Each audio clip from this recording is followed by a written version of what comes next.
Fala galera, vamos receber mais notícias do São Paulo, mas antes não esqueçam de se inscrever e deixar seu like. Toma cuidado, Júlio Casares, presidente do São Paulo, é sincerão e atinge rivais do tricolor. Executivo do Soberano abordou o assunto SAF, considerando fazer uma comparação com o trabalho que está sendo desenvolvido no Botafogo. O presidente Júlio Casares conversou com ex-jogadores Casagrande no Casão Pode Tudo no YouTube e abriu o jogo sobre o que pensa das Sociedades Anônimas de Futebol, SAF. O executivo do São Paulo liga o alerta para o modelo no Brasil e destaca o que vem sendo feito pelo Botafogo, que teve muitas trocas de treinadores ao longo de 2023.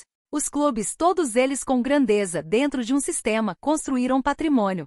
São Paulo, Corinthians, Flamengo, Palmeiras, iniciou Casares em seu raciocínio.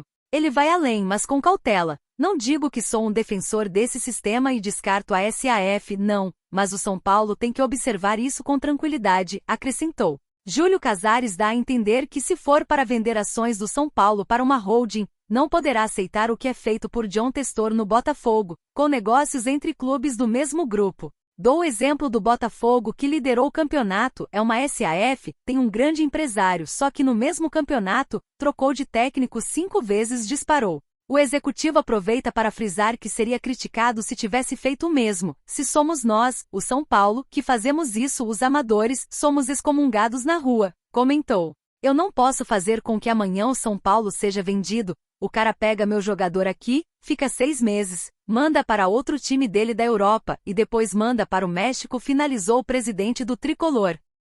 Queria ele no São Paulo, mas Casares só traz. Torcida se manifesta na web e pede contratação badalada. Torcida do São Paulo quer contratação de jogador badalado. O São Paulo está atento às oportunidades de mercado e observa de perto situações que precisa resolver em seu elenco. Nos últimos dias, a diretoria concluiu o negócio pelo empréstimo do zagueiro Ítalo ao Toronto FC da MLS. O contrato prevê um valor de compra estabelecido em caso de metas batidas. Ele possui contrato com o São Paulo até o fim de 2025, como informou o jornalista Bruno Andrade. James Rodrigues também foi assunto nos últimos dias. Insatisfeito, o jogador pediu para sair do clube, mas se desculpou com dirigentes e acertou sua permanência no clube. Mas para a torcida são paulina, há outra preocupação, o setor da lateral esquerda. A equipe comandada por Thiago Carpini possui Wellington e Patrick Lanza, por exemplo, e os torcedores pedem urgente a contratação de um jogador para a posição. Nas últimas horas, o São Paulo buscou um nome, Marlon, titular do Cruzeiro, segundo informação do jornalista alemão, especializado em notícias do clube. A fonte revelou que o clube acionou os representantes do jogador e fez uma consulta formal para então entender sua situação. Diante de uma urgência da diretoria para o setor, a torcida se manifestou nas redes sociais pedindo o jogador. Queria tanto Marlon aqui, se eu fosse o São Paulo, ia com tudo para trazer o lateral esquerdo Marlon, do Cruzeiro. Muito bom jogador, cairia muito bem no tricolor. Esse é bom. Falo dele faz tempo, seria uma ótima contratação, cara que já tem experiência, um lateral mais completo, e que seria mais ou menos o valor do Caio Paulista dando de ombros com tom de pele claro, o cara acabou de ser eliminado na CDB, não acredito que ele não queira pular a barca e vir jogar uma Libertadores. Muito bom jogador, pena que o Casares só traz bagre barato. Marlon possui 26 anos e atuou em 6 partidas pelo Cruzeiro, com um gol marcado e uma assistência. Na temporada passada atuou em 41 jogos, com 3 gols e 3 assistências.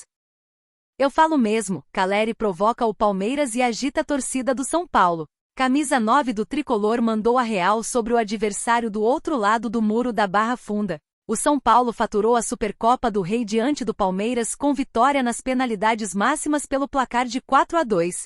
É o único torneio vencido em 2024 até o momento. Ao conceder entrevista à Globo, o centroavante Jonathan Caleri aproveitou o título para dar uma provocada ao Verdão e dizer que o elenco são paulino já esperava vencer. A verdade é que a gente tinha na cabeça que se fosse contra o Palmeiras, a gente ia ganhar, destacou o atacante quando questionado sobre o troféu levantado pelo Soberano. Toda essa confiança começou ainda na Copa do Brasil da temporada passada, quando o SPFC venceu ambos os duelos das quartas de final da competição organizada pela CBF. Em 2023, o São Paulo venceu o Palmeiras por 1-0 na ida, e posteriormente por 2-1 na volta para avançar às semis da Copa do Brasil, que sagrou-se campeão para cima do Flamengo. Eu falo mesmo, Eles são um dos melhores times da América, um grande treinador, tem uma filosofia de quem ganha faz tempo, mas eles não gostam de jogar contra nós, continuou Caleri. Sabem que somos um time chato, que briga demais. Contra eles tínhamos muita chance de ganhar, pelo que aconteceu no ano passado, acrescentou o jogador em relação ao histórico do confronto em mata-mata.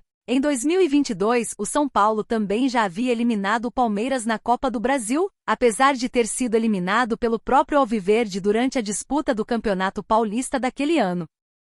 Wellington fica insatisfeito com o São Paulo e detalhes de proposta vazam na web. O lateral esquerdo não gostou dos termos apresentados pelo clube e espera mudanças na oferta para assinar novo vínculo. O lateral esquerdo Wellington segue com futuro indefinido no São Paulo. Após ser alvo de uma proposta do CSKA da Rússia, que não foi aceita pelo clube, o defensor ainda não chegou a um acordo para permanecer no Morumbis. Com contrato somente até o final de 2024, o lateral, de 23 anos, entende que merece receber uma valorização em seu novo contrato com o time paulista. Espero que seja uma proposta daquilo que eu estou merecendo. Já faz 3 anos que estou no profissional fazendo bons jogos. É tudo merecimento. Espero que entrem em acordo e o que for para ser, será, afirmou o jogador ao UOL Sport. As conversas entre diretoria e empresários seguem em andamento nos bastidores, ainda sem um desfecho. Em meio ao cenário de indefinição, outras equipes como Inter e Botafogo demonstraram interesse no defensor. Segundo o UOL, caso os moldes oferecidos pelo São Paulo não sejam modificados, a tendência é que o Wellington não tope assinar um novo contrato. Os termos não agradaram ao lateral. O clube propôs um salário superior ao jogador, mas o aumento salário apontado depende de gatilhos futuros. O temor do staff é que a cláusula de valorização nunca seja alcançada. A divisão entre direito em carteira e salários também não agradou. O UOL destacou que um dos objetivos do São Paulo é retomar o controle da operação, visando evitar o risco de perder o jogador de graça. Ciente da valorização de Wellington, o clube já estaria de olho em uma venda no meio do ano, antes mesmo do gatilho de aumento salarial ser ativado. Oscar é aprovado pelo São Paulo, que conta com sim do jogador para fechar. Diretoria entende que vale a pena o investimento, mas deixa nas mãos do jogador a decisão, pois não quer entrar em leilão. O São Paulo está começando a se movimentar para um possível retorno de Oscar no próximo ano. O brasileiro, revelado pelo clube, tem contrato com o futebol chinês até novembro de 2024, ou seja, qualquer movimento seria para 2025 e não agora. Segundo o blog do São Paulo, através de matéria publicada por Alexandre Zanqueta, existe realmente uma chance do jogador chegar para o seu clube do coração no próximo ano, mas existem algumas ponderações. Uma das perguntas que o blog do São Paulo mais recebe é: e o Oscar? Dá para sonhar? De fato, se há alguma chance de ver o meia Oscar de novo com a camisa do São Paulo, esse momento é 2025, iniciou ele. Somente em 2025 ele estaria livre. Seu contrato acabará neste fim de ano com o Xangai. Logo poderá acertar pré-contrato no meio de 2024, explicou o portal, que ainda trouxe mais detalhes nesta quinta-feira 22. De acordo com Zanqueta, a diretoria está observando a situação sob 2 análises. A primeira é bem óbvia, se trata de um jogador de excelente nível para os padrões do futebol brasileiro e atletas desse porte não são descartados. Contudo, como é um jogador deste quilate, claramente existe uma preocupação com a concorrência para cima de Oscar conforme for chegando o fim de seu contrato com o Xangai. Flamengo, Corinthians, Palmeiras e Inter, por exemplo, foram especulados anteriormente. São 2 análises. A primeira é que Oscar é bem visto pela diretoria, enxergam valor nele e qualidade. A segunda e que preocupa é o preço e o leilão, escreveu Zanqueta, que tem publicado informações exclusivas sobre o tricolor paulista. Como ele encheu as burras de dinheiro nos últimos anos, o ponto agora é: Oscar quer reparar a saída turbulenta, vestir a camisa e efetuar uma reparação histórica ou seguirá buscando mais grana? Fez um questionamento. Olhando ao toda a situação, a diretoria deve realmente fazer uma proposta para o atleta ou deixar claro que o clube está de portas abertas para recebê-lo ao fim de seu contrato.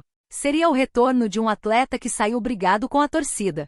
Apesar disso, ficará nas mãos do jogador este retorno, pois o clube vai agir conforme as suas limitações financeiras e deve esticar a corda no máximo possível para oferecer condições confortáveis para sua saída contábil e o atleta. Mas com interessados mais endinheirados, o atleta pode acabar optando por um outro caminho no futebol brasileiro, como já foi namorado pelo Flamengo em um momento anterior. Zanqueta termina com um questionamento: se ele insistir na busca por mais capital, ele não virá. Se ele atender o chamado do coração, fazendo como fez Lucas e afirmar: amo o SPFC e quero cumprir meu papel interrompido lá atrás, por que não? Concluiu. E você, torcedor? O que você acha da situação sobre Oscar? Deixe a sua opinião nos comentários.